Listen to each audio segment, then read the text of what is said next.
नहीं क्या आरक्षण की जो डिमांड है भाई, आरक्षण यूं मतलब आर्थिक स्थिति के अनुसार होना चाहिए लोगों की। SC ST का कानून यूं खत्म होना चाहिए, UGC रोल बैक होना चाहिए भाई। ब्राह्मण किस में जबरदस्ती को थोप रहा? आज के टाइम पे क्यों मर भी जा, क्रियाक्रम में कौन जा रहा? देखा तो मैं पंडित हो जा रहा या। नमस्कार, इस वक्त हमारी मौजूदगी है जंतर मंतर, जहाँ पर जो है रिजर्वेशन में रिफॉर्म को लेकर प्रोटेस्ट हो रहा है। यहाँ पर जो है स्वर्ण समाज जो है एकत्रित है। उनका कहना है कि जो रिजर्वेशन है वो आर्थिक आधार पर मिले, ना कि जाति के आधार पर। तो यहाँ पर हमारे साथ कुछ लोग बैठे हैं जिनसे हम बातचीत करेंगे। तो चलिए शुरू करते हैं। क्या नाम हुआ? क्या नाम हुआ? डोली भारद्वाज। तो आप जंतर मंतर पर क्यों आए? टारगेट है भाई तुम्हें पता नहीं क्या आरक्षण की जो डिमांड है भाई, आरक्षण यूं मतलब आर्थिक स्थिति के अनुसार होना चाहिए लोगों की। SC ST का कानून यूं खत्म होना चाहिए, UGC रोल बैक होना चाहिए भाई। लेकिन कुछ लोग कह रहे हैं कि रिजर्वेशन में क्यों बदलाव आना चाहिए? पहले आप जातिवाद खत्म कीजिए, उसके बाद आप रिजर्वेशन में बदलाव। जातिवाद कर कौन रहा? यही तो जातिवाद करे, अपनी नई कंपनी लॉन्च करके बैठे है।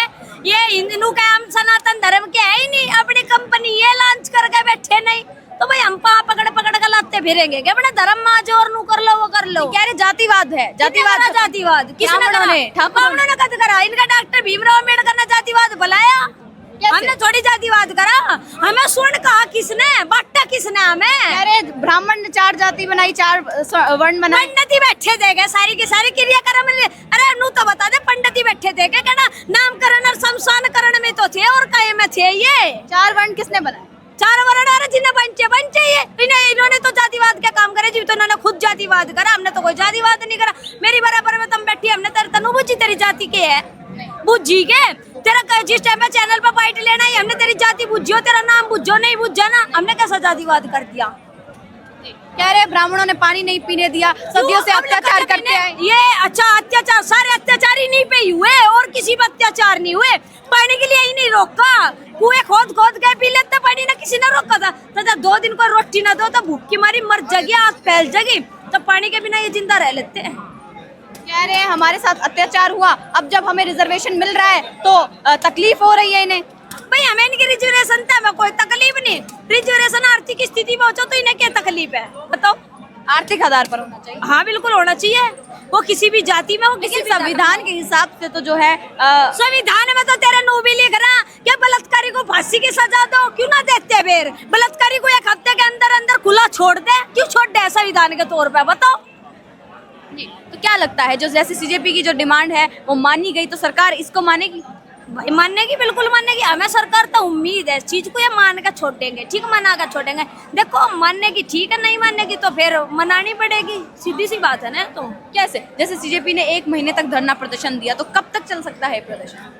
भाई CJP वाला ने तो कह रहा आतंकवाद ज्यादा फैलाए, यहाँ लोग आतंकवाद नहीं फैलाने, बड़ा शांतिपूर्वक मतलब वो धरना चलेगा। आप लोग देख भी रहे होंगे, बहुत शांतिपूर्ण व्यक्ति है। यहाँ किसी को गाली गलौच नहीं है, किसी के धर्म, किसी मजहब, किसी जाति को टारगेट नहीं किया जा रहा, या कुछ भी ऐसी कोई बात नहीं है। लेकर कहते हैं महिलाओं को जो पढ़ने का दर्जा है वो भी डॉक्टर भीमराव अंबेडकर ने दिया है संविधान में। ब्राह्मणों ने तो महिलाओं को मतलब घूंघट में रखा है, नहीं पढ़ने दिया गया। उससे पहले भी महिला पढ़ रही थी। अरे बात घूंघट की, भाई घूंघट ये अपने आज भी करवा रहे लोग, बस जिसकी मर्जी है वो पढ़ाओ, जिसकी मर्जी ना भी पढ़ाओ, इसमें कोई ऐसा नहीं है। पहले भी पढ़ी थी महिला, एक पढ़ी लिखी महिला थी, मेरा नाम ध्यान नहीं है उसका, वो भी पढ़ी लिखी होती है, उसके पहले की है। कह रहे सम्मान अधिकार लेकर आओ, समानता रखो, जातिवाद मत करो। अगर इतना जातिवाद नहीं कर रहे फिर तुम क्यों आरक्षण पे पढ़ रहे? कहो ना आर्थिक स्थिति के अनुसार। कह रहे हैं अगर समानता दिखानी है तो ब्राह्मण और ठाकुर की जो लड़की है उनका विवाह जो क्यों करते भाई? विवाह क्यों करते? इतने माड़े कर्म आगे हम किसी भी जाति में तो कहेंगे जातिवाद कर रहे हैं। जाति एक बात तो बताइए, किसी की मर्जी ना हो उनकी बिरादरी में ब्याह करने का, या उनकी लोंडी की मर्जी ना हो हमारी बिरादरी में ब्याह करने की, तो हंगामारी कर दोगे किसी के भी साथ?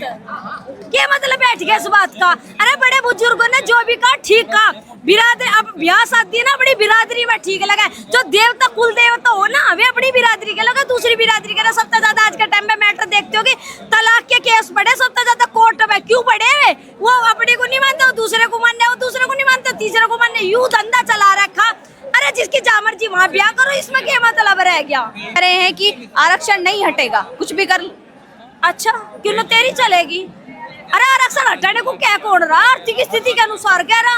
अरे वो है कौन इससे पूछ क्या करेगा? क्या कोई मानस हटाओगा नहीं हटाओगा? ये प्रधानमंत्री हो रहा है, देश का राष्ट्रपति हो रहा, यू है अच्छा एक बात बताइए, जैसे कि कॉकरोच जनता पार्टी है वो युवाओं के मुद्दे उठाती है और आरक्षण भी कहीं ना कहीं युवाओं का मुद्दा है, क्योंकि वो पढ़ते हैं लिखते हैं, उन्हें ही ये चीजें देखने को मिलती है, तो वो ये मुद्दा क्यों नहीं उठा रहे? क्योंकि ये भी तो एजुकेशन सिस्टम में जो इक्वालिटी है। इसमें मैडम मैं बता तो रही, वो ना कोई छात्रों का नीट का एग्जाम नहीं था। आपने भी देखा होगा यहाँ बात किसकी चल रही थी, सनातन धर्म को टारगेट करने की, ब्राह्मणवाद को लेकर, और फिर वे जूते चार मतलब तिलक तराजू और तलवार इनको मारो जूते चार ये यहाँ चल रहे थे, डबली गैंग यहाँ रहे थे, मेरी लिंग मेरी मर्जी, और दिल्ली पुलिस वालों का पर पत्थरबाजी करनी और गाली गलौज करनी, प्रधानमंत्री को गाली देनी, इसकी बेचारी की मरी हुई माँ को गाली देनी, वो काम था इनका।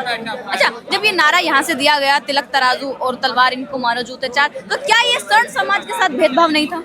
कौन सा ये तो था ही, जीव नहीं दिखाई ना बिल्कुल भी, जीता पता नहीं कौन से सूखे गांजे के नशे में पड़े, तो जब नहीं दिख रहा था इन्हें किसके साथ तुम क्या कर रहे? अरे तुम नीट के छात्रों की बात कराना है, आज भानु का क्या मतलब था बोलने का कि ब्राह्मणवाद मुर्दाबाद और आरएसएस मुर्दाबाद? ये ब्राह्मणवाद क्या है? क्योंकि ब्राह्मणवाद की जो चर्चा है वो बहुत देखने को मिलती है कि ब्राह्मणवाद में जो है भेदभाव होता है, जो पंडित है वो अपनी जो बनाई हुई चीजें हैं वो थोपते हैं, क्या है? ब्राह्मण किस में जबरदस्ती को थोप रहा? आज के टाइम पे कि वो मर भी जा, क्रियाक्रम में कौन जा रहा? दिखे तो मैं पंडित हो जा रहा, या जब मंदिर में कोई पुजारी बन के बैठे, वो जरूरी है पंडित बैठे, वो किसी भी बिरादरी का बैठ जावे, उससे हमें कोई दिक्कत नहीं है। अब यह छोरी मेरी साइड में बैठी, मुझे पता है किसी बिरादरी की, तुम बैठी मुझे पता तुम किसी बिरादरी की, हम कोई जातिवाद नहीं करते ना, हमारा मतलब है इन कर्मों के लिए नहीं बैठे, हम इनका जातिवाद करते फिरेंगे। क्या कहें, क्या नाम? आरक्षण के लेके हटना चाहिए, ये हटना चाहिए या रिफॉर्म होना चाहिए? रिफॉर्म होना चाहिए, जो आर्थिक आधार पे मिलना चाहिए, जैसे हम जैसे गरीब हैं जिन्हें ज़्यादा ज़रूरत है तो हमें मिलना चाहिए ना आरक्षण। एक लड़की और है जो चौहान है, उसने अपनी पढ़ाई छोड़ दी क्योंकि उसकी फैमिली की फाइनेंशियल कंडीशन सही नहीं थी, मेरी एक दोस्त। तो क्या नाम हुआ सर आपको? क्या नाम हुआ सर आपको? थोड़ा सा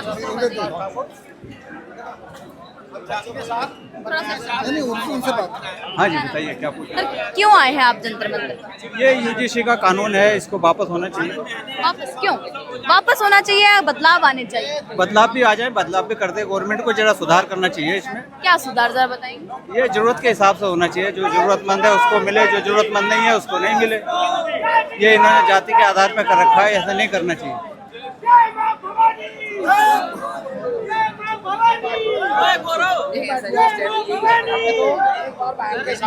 क्या के साथ में क्या नाम है सर? क्या नाम है सर? क्या नाम है सर? मेरा नाम विकास ठाकुर है, हम सहारनपुर से आए हैं। क्या क्यों आए हैं आप यहाँ पर? क्या मांगे हैं आप? इस देश में इतना बड़ा बवाल आ रहा है, आपको पता ही नहीं, हमारे बच्चों की बलि दी जा रही है, हमारे बच्चों के हक छीने जा रहे हैं, आपको कुछ भी नहीं पता है। यहाँ जरा बताएंगे कैसे हक छीने जा रहे हैं, क्या किया था? यूजीसी जैसा कानून, काला कानून लाकर हमारे बच्चों का हक छीना जा रहा है। वो कह रहे हैं ना भेदभाव खत्म करो, भेदभाव खत्म करो, जातिवाद भेदभाव सरकार खुद भेदभाव कर रही है हमारे बच्चों के साथ में। हमारे बच्चे, आप क्या मानते हैं, जो 90 नंबर आएगा या 40 नंबर वाला एक्टिव होगा? यहाँ 40 वाला देश चलाएगा या 90 नंबर वाला? हमें यहाँ जातिगत कुछ नहीं चाहिए, जो कुछ चाहिए आर्थिक चाहिए। लेकिन वो कह रहे हैं कि अगर रिजर्वेशन में आपको बदलाव चाहिए तो पहले आप जातिवाद जाकर खत्म कीजिए, जो सदियों से उनके ऊपर जातिवाद होता आ रहा है, इसीलिए तो रिजर्वेशन उन्हें दिया गया था कि वो काफी आर्थिक रूप से पिछड़ गए थे, उनके साथ भेदभाव होता आ रहा था। सदियों से अगर रिजर्वेशन होता हुए लोग हमारे घरों में रहकर उन बच्चों की, उनके बच्चों की, जो कमजोर लोग थे, जो हमारे उस दलित समाज से आते हैं, उनको कहा कि आप घर बैठिए, और हमारे पूर्वजों ने अपने खून का बलिदान दिया है, तलवारें चलाई पंडितों ने, तलवारें चलाई राजपूतों ने, आज उनके बच्चों के साथ खिलवाड़ कर रहे। अगर हमारे अंदर उनके प्रति भेदभाव होता ना तो उनके बच्चों की रक्षा ना करते हम। अच्छा, अभिजीत दिपके को जानते हैं? सबको जानते हैं। अभिजीत दिपके जो यहीं से युवाओं के मुद्दे उठा रहे थे, तो क्या ये युवाओं का मुद्दा नहीं है? तो ये उन्हें नहीं उठाना चाहिए? उन्होंने सिर्फ एक जो पेपर लीक हुआ उसका मुद्दा उठाया, उन्हें यूजीसी का नहीं मुद्दा उठाना चाहिए था। जो बच्चा नंबर लाकर आत्महत्या कर रहा है, -40 वाले डॉक्टर बने हैं, वो मुद्दा नहीं उठाना चाहिए। अभिजीत दिपके तो खुद कहते हैं कि वो SC/ST से आते हैं, तो वो मोदी का सपोर्ट नहीं करते हैं। अभिजीत दीक्षित को ये नहीं दिखता कि जो यूजीसी रोल बैक के लिए पूरा देश आग में जल रहा है, और अभिजीत दीक्षित ने इतना बड़ा आंदोलन किया, उन लोगों ने उस दिन कॉकरोच पार्टी ने, किसी ने भी इस यूजीसी के लिए कोई शब्द बोला? यहाँ पर कांग्रेस आई, यहाँ पर समाजवादी आई, किसी भी पार्टी ने कोई शब्द बोला उन्होंने यूजीसी के ऊपर? मैं मोदी जी को ये समझाना चाहता हूँ, जिस सरकार को सवर्णों ने वहाँ पर बिठाया है, 2029 में उनको जवाब दिया जाएगा और यहाँ से पूरा सुपड़ा साफ कर दिया जाएगा। लेकिन आपको बता दें इसी जंतर मंतर प्रोटेस्ट जोन में सीजेपी में ब्राह्मणवाद मुर्दाबाद के नारे लगे थे। अगर वे नारे लगे हैं ना तो उनका दुर्भाग्य है, क्योंकि ब्राह्मणवाद ने ही इस देश को सुरक्षित रखा है। अगर महाराणा प्रताप और ब्राह्मणवाद ना यहाँ पर होता तो यहाँ पर अलीम कलीम सलीम होते। यहाँ पर देश में हिंदुत्व नहीं होता। अगर हिंदुत्व को बचा तो इसी ब्राह्मणवाद ने बचा है। हिंदू खतरे में, हिंदू खतरे में। हाँ, कैसे हिंदू खतरे खतरे में में लड़ा दिया। ये बीजेपी सरकार ने हिंदुओं को आपस में लड़ा। अरे जातिवाद तो ब्राह्मण ही लेकर आए थे। मतलब जाति जो है वो बनाई ब्राह्मण नहीं थी, 4 वर्णों में बांटा था, ब्राह्मण ने बांटा था। शास्त्रों में आपने देखा कोई ब्राह्मण ने नहीं जातिवाद बनाया है। शास्त्रों के वर्ण बनाए गए हैं, जो जैसा काम करेगा वैसे ही रहेगा। हाँ, तो वर्ण बनाने के बाद ही जातिवाद शुरू हुआ ना। उनको जातिवाद के हिसाब से इज्जत उसी तरीके से मिली है। कभी राजपूत ने दलित समाज के साथ में कोई जातिवाद भेद नहीं किया। उनके साथ रोटी और माटी का रिश्ता रखा है। हमारे खेतों में उन लोगों ने काम किया है तो उनके सम्मान किया। आज भी कई जगह ऐसी है जहाँ पर उन्हें ऊपर नहीं बैठने दिया जाता है। अपने घर में जो है खाने पे मतलब साथ खाना नहीं खाया जाता है। साहब, आपको वो सब कुछ दिखाई दे रहा है, लेकिन वो नहीं दिखाया जाता तो धरातल पर असली है। वे राजपूत लोग, वे ब्राह्मण लोग जिन्होंने दलित बेटियों की शादियां की है, वो आपको नहीं दिखाया गया। इस समाज में राजपूत और ब्राह्मण लोगों ने मिलकर, सवर्ण समाज ने मिलकर नीचे के लोगों को ऊपर लाने के लिए यह आरक्षण 10 साल के लिए दिया गया था। ठाकुर राम कुमार चौहान, राष्ट्रीय अध्यक्ष स्वर्ण शक्ति रक्षा मंच। क्या लगता है जो सरकार है वो आपकी डिमांड जो है उसको पूरा कर जी, पहले मैं कुछ बात कहना चाहता हूँ अपनी। 18 वर्ष पहले जब मायावती जी ने कहा था तिलक तराजू तलवार, जूते मारो इनको गिनकर 4, उसी दिन मैं अपने घर से निकलकर सीधा एक सोसाइटी रजिस्टर्ड कराने पहुंच गया था, स्वर्ण शक्ति रक्षा मंच, जिससे कि सरकार को पता चल जाए कि स्वर्ण समाज पर एक पहरा लगा हुआ है।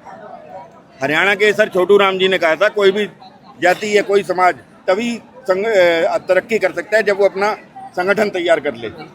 मैं उनकी बातों से बड़ा प्रेरित हुआ। और रह गई बात अभिजीत टिपके की, उनकी उम्र अभी 36 नहीं हुई होगी, तब वो नाबालिग थे जब मैंने रजिस्ट्रेशन करा लिया था। लेकिन वो क्यों नहीं ये मुद्दा उठा रहे हैं? हाँ जी, वो ये मुद्दा क्यों नहीं उठा रहे हैं? क्योंकि ये एजुकेशन में इक्वालिटी का ही मामला है। देखिए, मुद्दा वो कैसे उठा सकते हैं जो शख्स सरकार के साथ मिलकर काम कर रहा है। ब्राह्मणों को इस देश में वो तो कह रहे हैं कि हमारा किसी पॉलिटिकल पार्टी से कनेक्शन जा रहे हैं, उनका वध किया जा रहा है। नहीं, वो कह रहे हैं हमारा किसी पॉलिटिकल पार्टी से कोई कनेक्शन नहीं। हम युवाओं के लिए काम कर रहे हैं और उनके हित की ही बात करेंगे और सरकार से सवाल करेंगे। आज यहाँ पर युवाओं को नहीं आना चाहिए था। अगर वो एक 1 मैन आर्मी है और यूथ उनके साथ चलता है तो वो आज यहाँ पर कोई यूथ नहीं आना चाहिए था। हम जैसे बुड्ढे ही आने चाहिए थे। अभी वो स्कूलों का निरीक्षण कर रहे हैं। फंडिंग के ऊपर चलता है कोई भी आंदोलन होता है। ये आंदोलन में फंडिंग, यहाँ तो हम पानी की बोतल भी खुद खरीद के ला रहे हैं। ये फंडिंग हमारी अपनी है, पर्सनल, अपनी फंडिंग से। हाँ जी, मतलब यहाँ कोई फंडिंग नहीं है। अब पानी की बोतल, मैं एक बात आपको नॉर्मली बता रहा हूँ कि हल्दीराम से लंच नहीं आता है, यहाँ डिनर नहीं आता है, ब्रेकफास्ट नहीं आता है, लग्जरी वॉशरूम नहीं है यहाँ पर। हमें, क्योंकि यहाँ के रहने वाले हैं, लोकल हैं, हमें सब पता है रास्ते। दिल्ली पुलिस ने वहाँ रीगल पिक्चर हॉल से लेकर और यहाँ तक बैरिकेड लगा रखे हैं, लेकिन अभी अंदर नहीं आने दिया जा रहा था। लेकिन हालांकि अभी परमिशन आधा ही भी नहीं आया। अभी कुछ लोगों को डाइवर्ट भी कर दिया गया है कि रामलीला मैदान में जो है परमिशन मिल गई है।